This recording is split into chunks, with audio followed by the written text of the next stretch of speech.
Medyo pawis tapos lang mag-workout ng konti para yung kalawang natin medyo natatanggal ng konti ng mga kadogo. So again, good afternoon sa inyo mga kadogo, no? Mr. Doggo Style TV. Meron po akong itatakil up ngayon about sa aking mahal na alaga, si Kobe. Okay? Hindi ko kasi na-iba-vlog, no? Si Kobe kasi halos 2 days na siyang malambot ang pupo. So, honestly, ako nararatel. Kaya lang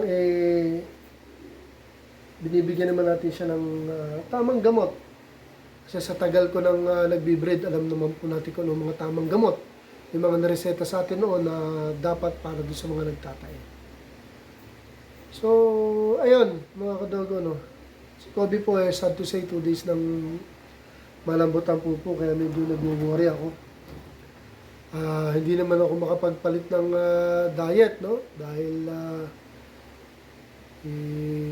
kung ano yung diet dito, yun naman ang tinutuloy ko dahil okay naman, healthy naman yun. Pero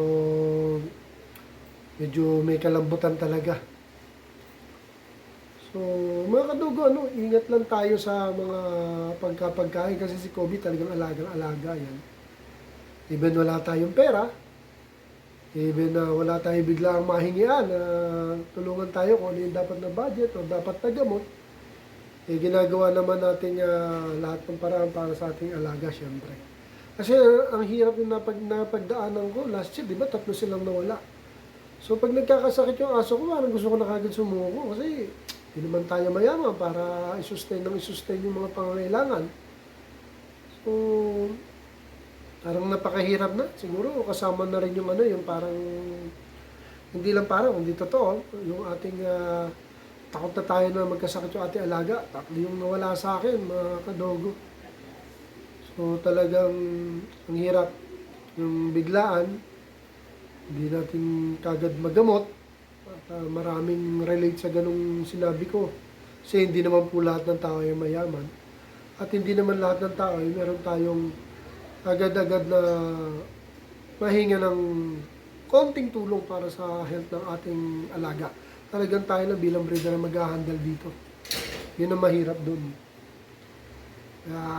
Mga kadogo, ingat lang tayo sa pagkain ng ating mga alaga. Worry lang ako, baka kasi may experience nito.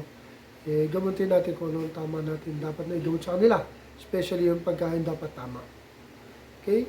Kaya nakakakos din ng pagtatae, yung maling pagbibigay ng DIY na vitamins. Oo, nakakapagpalambot yun, kaya huwag tayo basta-basta magbibigay ng vitamins. Pag nasobra kasi yung vitamins, nakakalambot ng pupo. Totoo po yun. Yung vitamins nga medyo tinigil ko na baka dahil doon, pero vitamins talaga ng aso yun. Kaya lang tigil muna, para wala mo ng laman ng kanyang tummy.